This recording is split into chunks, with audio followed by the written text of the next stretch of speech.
The Lord has special word for all of us tonight. The Holy Spirit has been teaching us day in, day out, and we are growing deeply into the awareness of who we are. Yeah. So, Father God, we thank you so much that you love us to the uttermost. You have saved us to the uttermost, and you want us to be awakened to this truth that indeed it is complete, that indeed we are perfect, indeed it is finished. And we don't need to worry about tomorrow because you are in us, you have placed us at the right place at the right time. In the name of Jesus. Amen. So let's begin with this because I'm reading a book by Robin Smith, yung Behold the Lamb, and this is the opening of her book, and this is her prayer for her future grandchildren, grandchildren, ganyan. And it caught my attention. So I go, oh, I would like this prayer for myself, for my family, and for you guys. Sabi niya, my deepest hope for all of you is that you will be the generation that fully embraces and rests in the truth of what Jesus finished, not only for you, not only for you, but also as you, living your lives from the reality of who you are as the new creation in Christ. May you fully grasp that you are God's image bearer and live on earth as it is in heaven.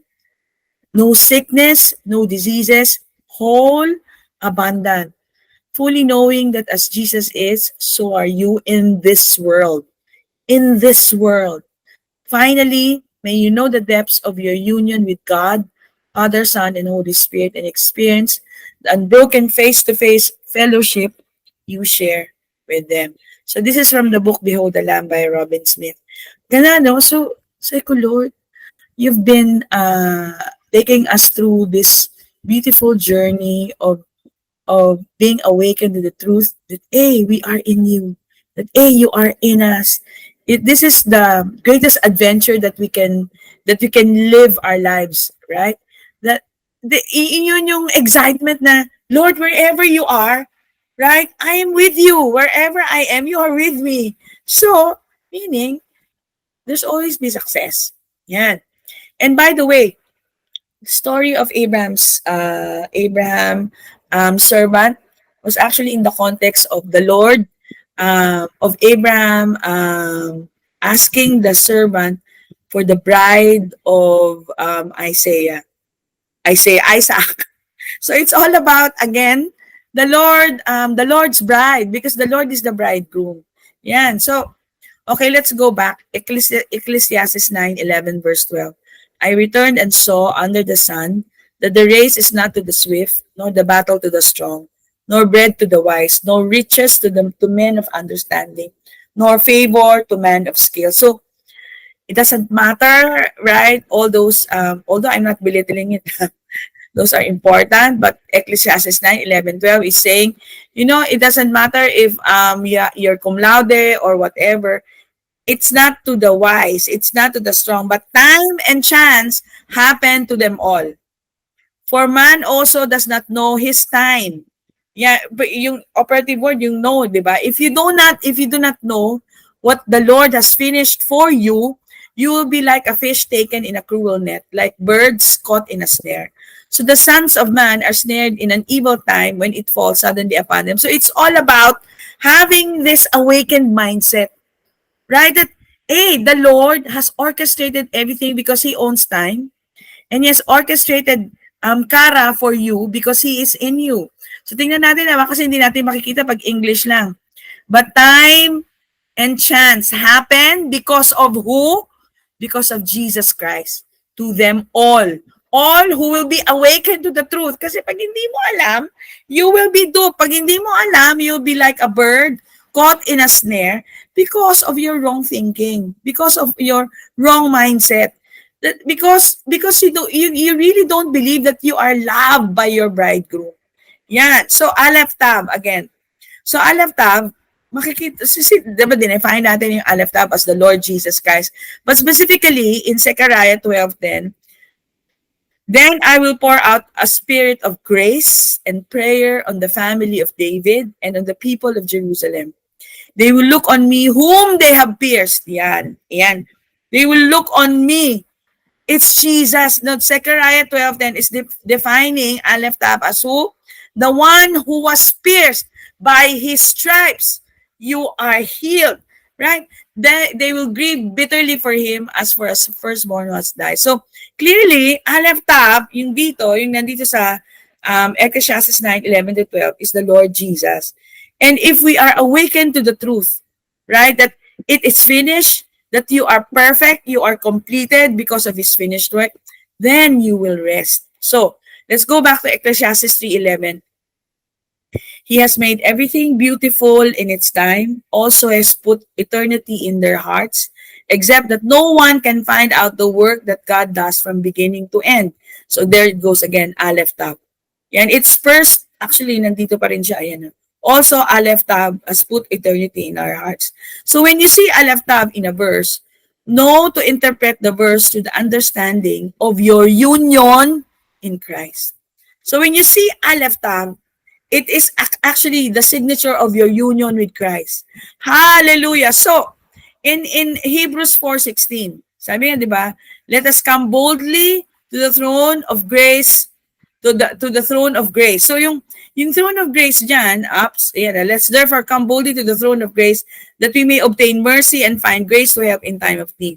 The word bold in Aramaic is very interesting. It is galia, parang gala. It means to uncover, to be visible. It means to be awakened. It means to take off the veil. During the celebration, the bride will be made visible, galia, visible to the groom by lifting her in a kursya. So too, when we enter into the grace of God, we are lifted up in a kursya with Him, so He can uncover Himself not as a judge, but as a loving bridegroom filled with passion. So in essence, Hebrews 4:16 saying, let's come boldly before the wedding chair. The throne of grace means we have been granted the privileges of being a family member of God as the bride of His Son, Jesus Christ. Hallelujah. And whoever has the Son has everything. What does He have? What does He have that you don't have? What does He have that you don't have? You have everything. You have wholeness. You have health. You have long life. Right? You have abundance. Hallelujah. Hallelujah. So, ang sabi niya, boldly uncover. Uncover yourself. Uncover your mindset. Know, right, what is yours. Yun ang ibig sabihin niyan. So, let's review yung bridegroom. You know that the word for marriage is actually the word bridegroom. Because the bridegroom defines the bride, right? So, katan. Isaiah 62 verse 5, as the bridegroom rejoices over the bride, so shall your God rejoice over you. So, the word bridegroom, katan, is another word for marriage. This word for marriage has the idea of joining together in complete truth and honesty. When God as a bridegroom is married to you, He is joined to you in complete truth. What is the truth? Jesus is the way, the truth, and the life.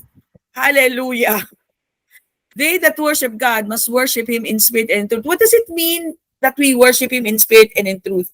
We worship Him, we take Him at His word. Let it be done to me according to your word, because His word is truth. Hallelujah. So let us not, even though we see contradictions, no? Lord, I take you at your word. You said this, and therefore let it be done according to your word. So, the bridegroom, as it is the Lord Jesus, who is the Lord Jesus. So, 3-letter words, Chet, Tav, and Nun. Yung Chet is a picture of the fence, so meaning you are secured. Tav is the picture of the covenant, the last letter of the Hebrew alphabet, the picture of a cross. And life, the last letter, Nun, is a picture of life, right? The bridegroom giving his life for you at the cross. So the cross secures life. Yun ang ibig sabihin ng bridegroom mo. And then, the bride. The bride is the Hebrew word kala. So that's why, actually, yung aking speaking tongues, may kura balaya shakaralya kalya. Meron akong ganyan. Sabi ko, Hebrew pala aking ano yata. Ang aking ano, uh, speaking tongues. Anyway, kala from the root word perfect. Child of God, bride of Christ, you are perfect. So the meaning of the word bride in Hebrew is perfect. From the root word or kalal, and the pictograph is open hand, which means gift or providing. And then shepherd, yan na yung kalal, right? Kasi yung root word is kalal, which is perfect.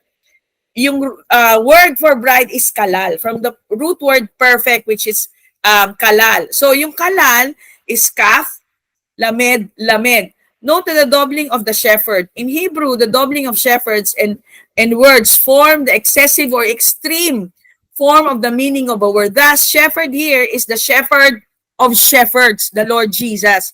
So, the pictograph of the root word kalal, in the Hebrew word for perfect, reads like this. The free gift of the great shepherd, or completed, you are completed by your shepherd, who is Jesus.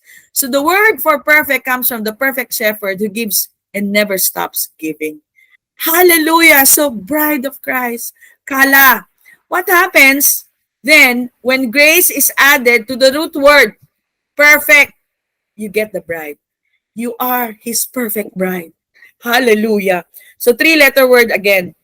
Kaf, open hand, gift of providing, shepherd, and then concluded, defined by the last letter, which is hey.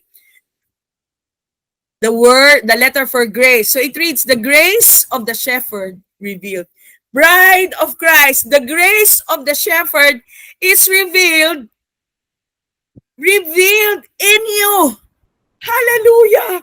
The grace of the shepherd revealed in you. You are his bride. So Christ, because Christ didn't go to the cross so that your old man would behave better. He didn't go to the cross to get a student he could be in dialogue with.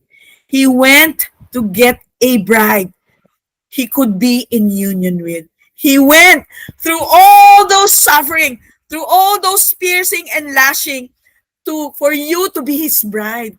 Hallelujah. So that you can live happily ever after. Praise the Lord. So, you know that the Hebrew letters are yung Aleph Bet, yung system ng Hebrew letters is what you call Aleph Bet. There are 22 letters. Yan, from Aleph, Bet, down to Tab. Yan. So as a reference, you can study this.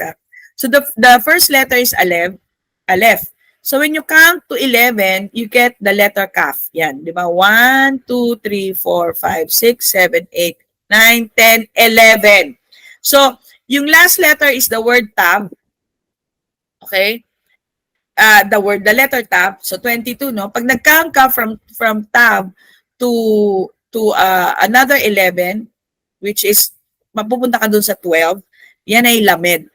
So, yung first two letters ng bride, which is Kaf and Lamed, when you add grace, when you add the letter Hey, God's grace, to the two letters in the middle word, right? Tignan mo naman, no? Yung the word bride, no? It's in the middle of the alphabet. It concludes or is defined. It's defined, right? By His grace. So anong ibig sabihin yan? The Lord Jesus defines you. You are not defined by what you do or by what you did. The Lord defines you. Hallelujah. So, burahin mo na I did these terrible things in the past. I'm experiencing this, etc., etc. I'm seeing unfruitfulness. No, the Lord defines you, His bride. Jesus defines the very being of you. Jesus defines the very being of the bride. So hear the Father's heart when He says about the bridegroom and the bride. Lift up your eyes, open your eyes round about, and behold, all this gather themselves together and come to you.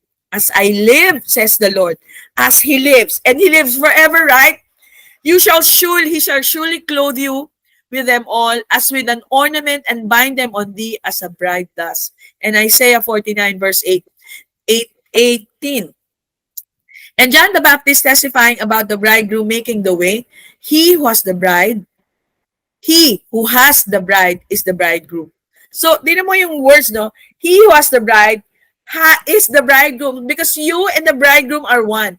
But the friend of the bridegroom, who is John, who stands and hear him, rejoices greatly because of the bridegroom's voice. Therefore, this joy of mine is fulfilled.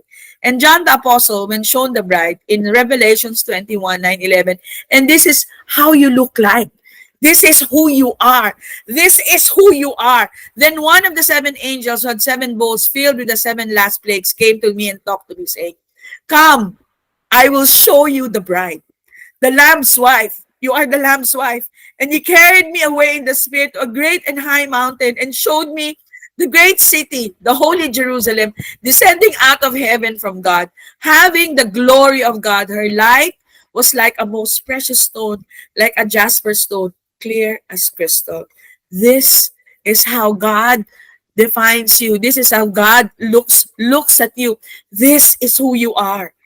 And the Spirit of God residing within, calling out, and the Spirit and the bride say, Come. Let him who hears say, Come, and let him who thirsts come. Whoever desires, let him take the water of life freely. In Revelation 22, verse 17. Hallelujah, hallelujah. So, now you can say He's really made everything beautiful in its time. It is completed. And He has put eternity in their hearts, forever complete, forever perfect, except that no one can find out the work that God does from beginning to end.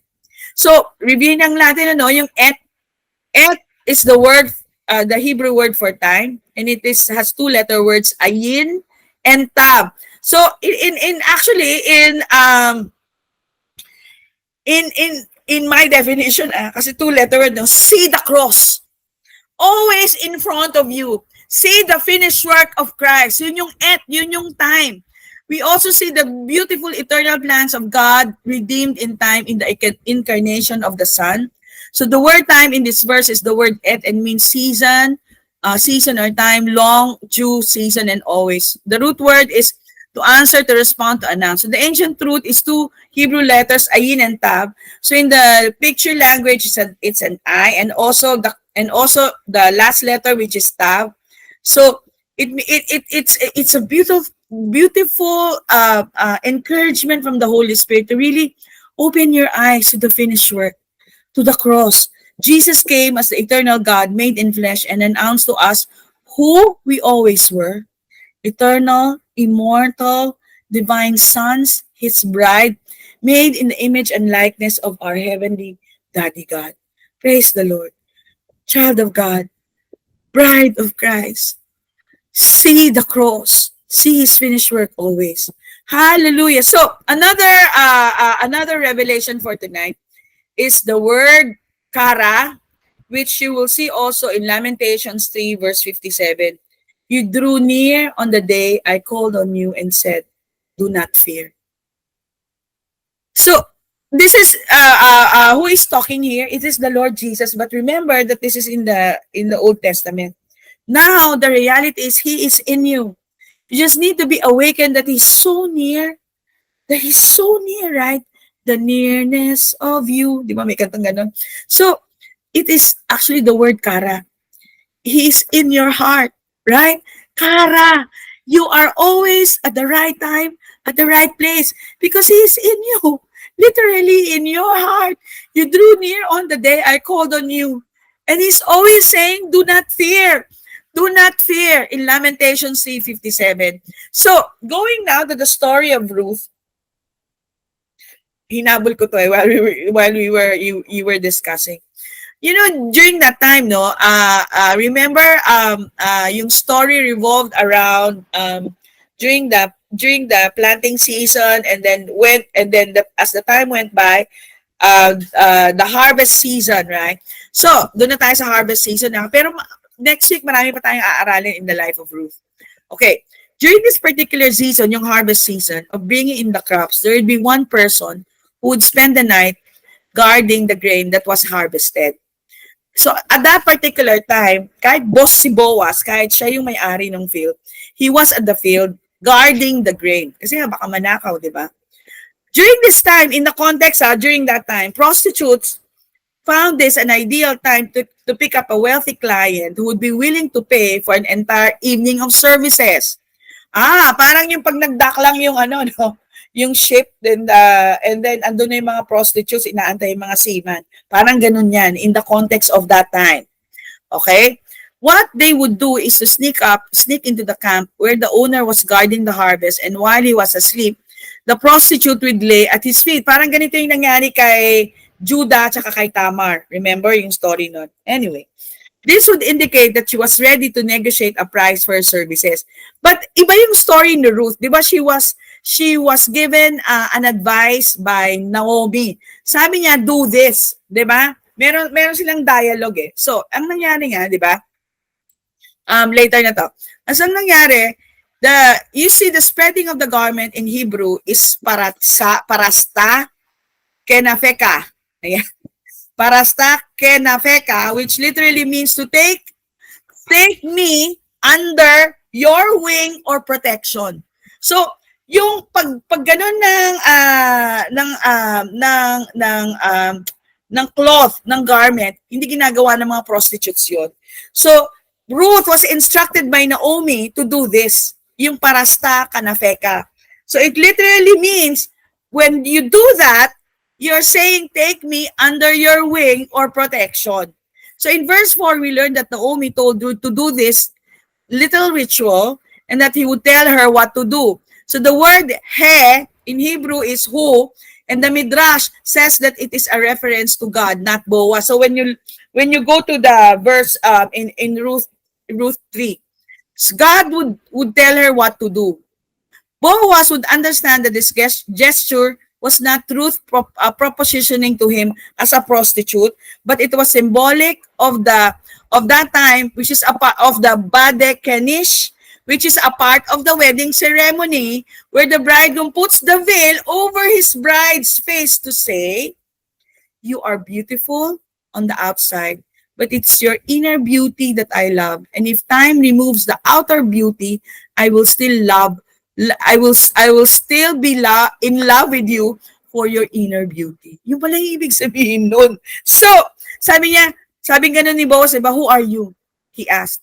Sabi gano'n ni Ruth, I'm your servant. She said, spread the corner of your garment over me, since you are a kinsman redeemer. So, yung pala ang ibig sabihin nun, it is the Badakenish. Ito, Badakenish. Meaning, Ruth was asking for Boaz to take her under the wing of his protection. So beautiful, right? So yun yung us have now in the context of the new covenant, right? Because now it is finished, correct? Now the kinsman redeemer is in us. Literally, we are in his protection. Literally, we are under his wing of protection. Hallelujah. So you do not need to be fearful. Do not fear, my bride. Yan. Hallelujah. So meron akong na-discover na in conclusion, or as a last part. Meron akong na-discover na prayer. Sabi niya ganyan. Incidentally, ang nag-write nito ay si Ruth, another Ruth Barrow. Sabi niya, prayer has far more to do with what God wants to do in us than with our trying to reach or realize still less entertain God in prayer. This truth eliminates anxiety and concern as to the success or non-success of our prayer. For we can be quite certain that if we want to pray and give the time to prayer, God is always successful. Right? And that is what matters. What we think of us as our search for God is in reality a response to the divine lover drawing us to himself. There is never a moment when divine love is not at work. This work is nothing other than giving of the divine self in love. So the logical consequence for us must surely be that our part is to let ourselves be awakened to the truth that we are indeed loved. Let ourselves be worked upon or be persuaded by this great God and made aware of our total union with Him. Ruth borrows the essence of prayer from the Ignatian Adventure. So that, my dear sisters and brother, is part 2 of chapter 3. Right place, right time. Kara. Praise the Lord. To the communion, let's hold the bread in our hand. Thank you, Jesus. Abba, Daddy God, we thank you so much again for the word that you shared to us for tonight. And we receive everything, Lord, and we are really blessed to be awakened to the truth, Lord. So tonight, Lord, we just want to thank you for loving us deeply, that you sacrificed your only begotten Son, our Lord Jesus Christ, to die on the cross to redeem us from the curse. Lord Jesus, we just thank you, Lord, because you sacrificed your life at the cross for us, your bride, because you loved us so much. So tonight, we remember all your sacrifices, and we declare that surely at the cross, you bore all our sickness and diseases in your body. And by your stripes, by the beatings you bore, by the lashes which fell on your back, and the crown of thorns to pierce your brows, we declare that we are completely healed, healthy, and whole. Lord, your cross really secures our life. Thank you for the Zoe life that you have blessed each and every one of us. And we declare, Lord, that as you are in your health, so are you in this world. Hallelujah. Let's Amen, amen, amen.